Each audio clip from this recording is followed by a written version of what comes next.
CONMEBOL অঞ্চল থেকে সবার প্রথমে ২৬ বিশ্বকাপের যোগ্যতা অর্জন করে বর্তমান বিশ্ব চ্যাম্পিয়ন আর্জেন্টিনা। আগামী মাসের ৬ তারিখ চিলি ও ১১ তারিখ কলম্বিয়ার বিপক্ষে বাছাই পর্বের ম্যাচ খেলতে নামছে আলবিসেলেস্তেরা।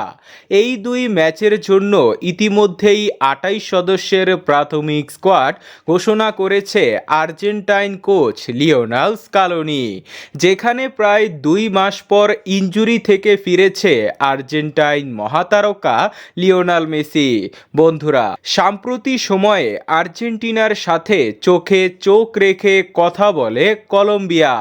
কোপা আমেরিকায় আর্জেন্টিনার সাথে তারা ফাইনাল খেলেছে। শেষবারের দেখায় আর্জেন্টিনাকে ২-১ গোলে হারিয়ে দেয় কলম্বিয়া। তাই কলম্বিয়াকে হালকাভাবে নেওয়ার সুযোগ নেই আর্জেন্টিনার কাছে।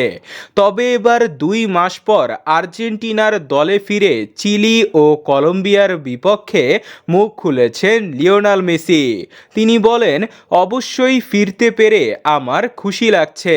নিঃসন্দেহেই চিলি ও কলম্বিয়া শক্তিশালী দল, তবে আমরা আগেরবারের মতো ভুল করতে চাই না। এবার আমাদের দলে যথেষ্ট শক্তিশালী খেলোয়াড় রয়েছে, যদিও পাওলো ডিবালা ও মাতিয়াস সোলের মতো তারকারা নেই। তাও এবারের দেখায় তাদের ছেড়ে কথা বলবে না আর্জেন্টিনা।